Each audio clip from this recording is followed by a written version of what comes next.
Hey guys, welcome back to the channel. Today we're going to change the wheel bearings on motorcycle. So if you have a dirt bike at home, no matter what brand it is, we can help you guys change your wheel bearings. We got a special delivery here by Caden. He's going to bring them right into us. Dude, perfect. Good job, dude. I'm going to grab those things. So we just have Moose wheel bearings. Come on in, Braxton. Let's check these things out. So that was Caden. He's going to help me out tonight. Real quick, if you look down here, you'll see what we're doing here. So this is a 2021, this is a beta motorcycle. This has got 20 some hours on it, but come on in, Braxton, let's show. Just got this bike used. Come right on in here and you'll, it's hard to see it. Yeah, okay, so like, I don't know if you can't see it or feel it like I can, but there's a ton of wobble right here. If you zoom in, I don't know if you can see that, Brax. Yeah. There's a ton of wobble right here, and that's what got bad wheel bearings. So zoom out just a little bit. And shoot up a little bit. Like a good way to tell is like a ton of wobble right here. So as soon as I got the bike and as soon as I grabbed the front brakes, I could feel it, and you can hear it. Like, you might not be able to hear that, but front wheel bearings are definitely bad on this. And I thought it'd be cool to do a quick video at home because everybody at home is doing their wheel bearings, don't have any special tools. So there's obviously special pullers and things that you can use to do this. What I have here is just some #1 pine. This came off our top plate when we built our house.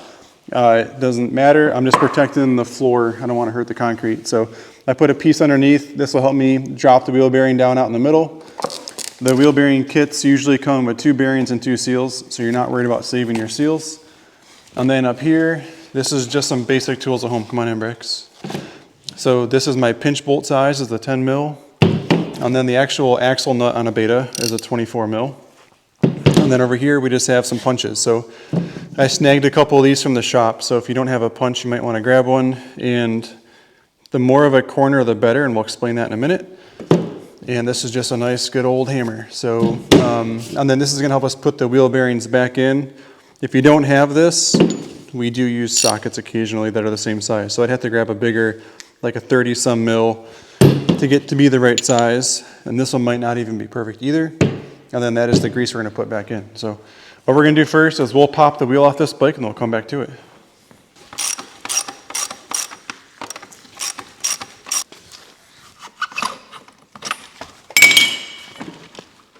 All right guys, so the reason why we have the wood is if you see the hub here, I can put it like this, and that way it's not, as we pound the wheel spacer or the bearing out, it's not on it. But first, we have to get these wheel spacers out, and the beta wheel spacers are awesome. Like, they're really packed in there, and actually coming out pretty easy today.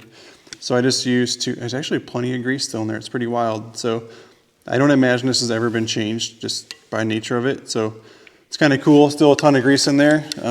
They just fail. It's just part of it. So we're just going to pop this seal out that side. And then now we can see the bearing. Actually, the bearings, like, they seem like they're in pretty good shape. But there's got to be something wrong with them because it's pretty wobbly. So let's go to the other side here. And we'll do the same thing with this spacer. Pop it right out. And yeah, they feel kind of sloppy. So we're going to pop this seal out because the seals, we just need to get these out of the way. And I'll be able to show you guys this more in a minute once we get it out, but there's always there's a center to these as well. And we do need to get right here, this does have a snap ring in it, so we'll get the snap ring pliers out as well. So let me jump to that and I'll bring it back. So the first thing we're going to do is take the snap ring out. So we're going to go on both sides. And these snap ring pliers are a little smaller than I'd like, but the deal is we're at home and you guys are too. So not always do you have perfect tools. See if we can get this without slipping. No way. First try.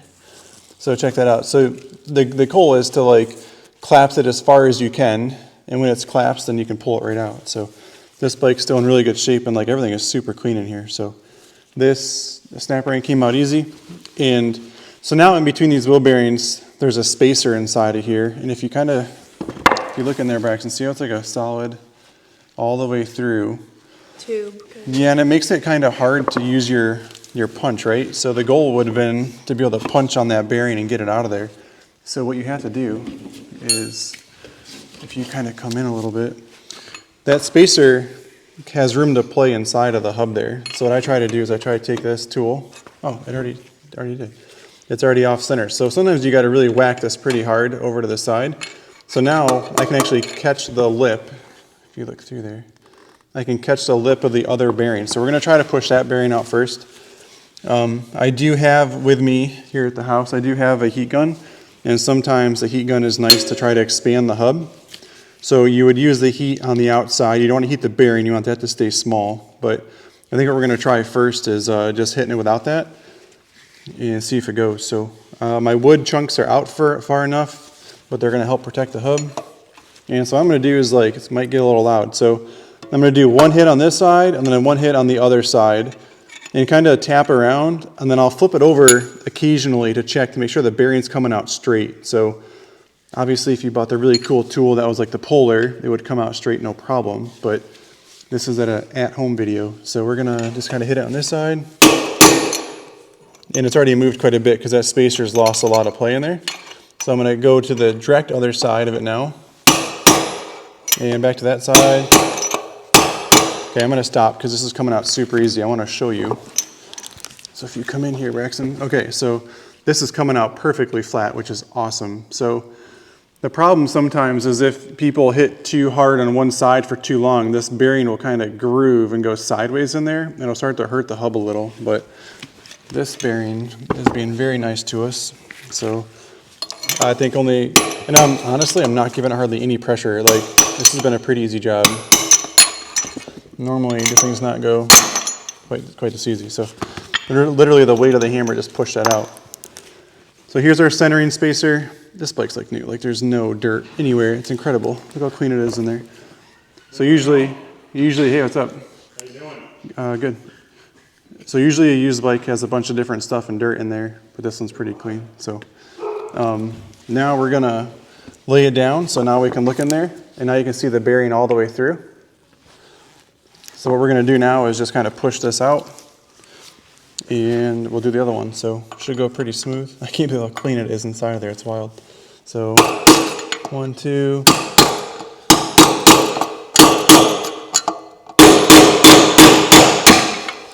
So this one came out pretty easy as well. Let's have a look and see how that one did. And it came out pretty nice. So hub looks perfect in here. This thing is so clean, it's awesome. So normally we would spend some time like with some Scotch-Brite trying to clean up all the debris on the inside of that, but this bike is perfectly clean. So what we're gonna do next is just kind of start laying the new bearings in. What I usually do now, and I'm gonna use the heat gun just to heat this up a little bit. You wanna protect the new bearings as much as possible. So like, you don't wanna give it any more pressure than is needed. So like, you want to get it to start straight. Like, it would probably go in, obviously, but let's take a minute. We'll use some heat gun just to expand it just a little bit, just to help our cause. So that's what we'll do next.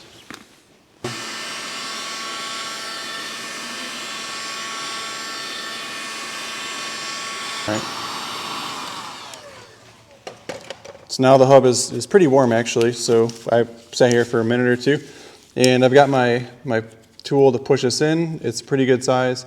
You want to be as close to the actual outside of the race as possible. That way it doesn't hurt the inside of the bearing. So let's just set this in here. And so right now it's obviously not even close to being flat. And you really got to start it flat. That way you don't hurt the hub or anything. So I'll put this on here real quick. I'm just like taking like baby taps here.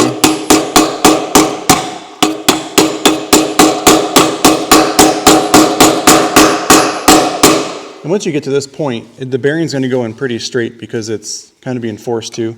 I don't want to pause too much. So you'll probably hear the tone change a little bit as it gets down in there further. And so let me hit on this side a little bit more.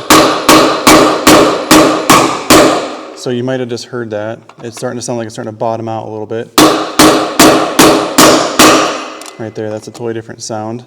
So I'm going to kind of move this around and hit, and I'm going to try to, like, if I'm pushing it this way, I'm going to try to hit on this side of the top. I don't know if you can see it in the camera. I'm going to hit over here, or if it's over here, I'm going to try to tap on the right side of it. And this side, let's see. Yeah, this side is the snap ring side, so you can see I'm past the snap ring groove. That one's perfectly centered. It's nice and bottomed out. Everything is perfect on the inside of there. Careful if it's hot. Well, the bearing's not hot yet on the inside. So what we're gonna do now is I like to put a little, don't forget this. I've done that before where I totally forget the centering pin. I forget to put that back in. So I'm just gonna put a little bit of grease on the outside of it. I just like to protect it. This one's never seen dirt, which is pretty sweet.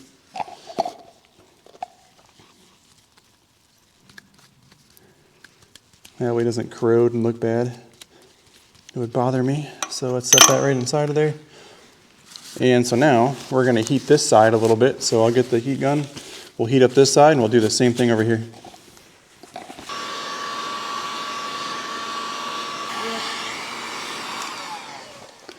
All right, that should be pretty decent. And again, I'm just gonna kind of set it in there and try to get it started straight. So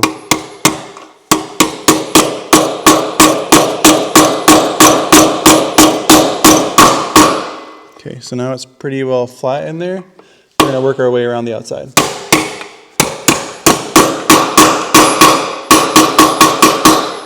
This side pushed out easy and it went in easier. The other side pushed out harder and it went in harder. So we are pretty much perfectly flat on this one. Make sure it's in all the way. And our spacer is still pretty loose on the inside, and that's okay. I might go a little bit more on this side, try to bottom it out just a little bit more. I'll flip it over and check the other side.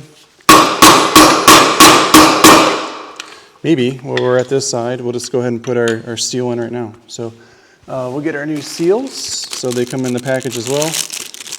And this might still be a little hot, so you gotta be careful. So what we're gonna do is put some grease on here. I like to, so these are sealed bearings. So I think that I usually just kind of pack this area with grease more just to keep other stuff out. So it's not really helping the bearing as far as, you know, lubing the bearing, but helping keep dirt from going inside of there. So yeah, it's still pretty warm. So now I can pretty much just take this seal and just push it straight in. And let's kind of go like this. And I've done so many of these, you can pretty much just kind of push it in by hand and don't need any tools to do that. Except this one's got grease all over it now.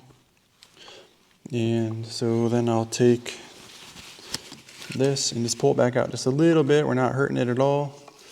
There's pretty much flush on both sides. So that's perfect. Oh, look at that. Popped right out. That's funny. It's so hot. I don't think that's part of it, but it's pretty warm. And I'll clean up this seal. We'll let that sit there for a second. Clean the seal up and try to get the side up just a little bit. So, and that side now too. This will help hold it in too. So we'll get that in place. So that side is good. That's probably gonna fall back out actually if I tap on this one or two more times here. And that's fine. I wasn't expecting it to stay in yet. And let's just double check this side.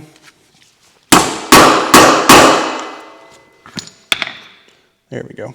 And then this side gets that snap ring, and putting the snap rings in is always a little bit easier. This hub should be a little bit cooler on this side. Just grabbing the snap ring, and I can pretty much just lay it on here and just push it straight down in. And always listen for the click. All right, check that out. Kind of look around. She's in her groove perfectly, which is nice. And we'll pack this side with grease as well.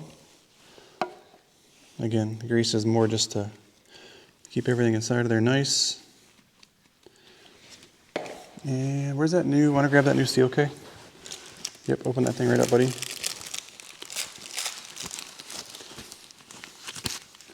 Cool, thanks, buddy. And then we're just gonna go like this. Perfect, right there. This job has gone really easy because everything is so clean on this bike. It's in such good shape. So I'll put a little bit of grease on here too, just to kind of help this out. Longevity. Gonna put it back in, and that's pretty much it. So now we just got to slap this back on the bike. So what we're gonna do is I'm gonna spread these brake pads a little bit. So the wheel bearing job is pretty much done, but to reinstall the wheel, it's always nice if these are spread a little bit. So I'm not gonna use a ton of force. I'm just going to take this flathead screwdriver and kind of work it in the brake pads here. And I'm being very careful not to like gouge those brake pads. Like I'm not putting a ton of pressure on it, but I'm just spreading that wide open. That way it's going to be a lot easier to slide the wheel up in there. And sometimes this will get packed with mud in the backside. This one's actually really clean. I would take a pick tool and clean all the mud out of the back of the brakes. But this whole bike is so clean, it doesn't need much. Typically I would pull these pinch bolts all the way out. I would wire wheel them, and I never seize them, put them back in so they get a good torque reading. But these ones I can do them by hand. They're in perfect shape. So what we're gonna do is we'll just slide. I always take this too, and I'm gonna clean this up a little bit. I'll put some grease on here just to make it slide better. So I'll do that real quick. All right, so we're gonna do this by myself just to show you guys. It's pretty easy to do at home. So just put a small layer of grease on here, and you kind of slide it in. Now that I spread those brake pads out, it's gonna get a little bit easier to do. As it comes in, I kind of grab that fork tube, and I put it flat like that. I'm just gonna slide this in here, kind of center everything, and get it all pushed together. So all I gotta do now is tighten it up and do our pinch bolts.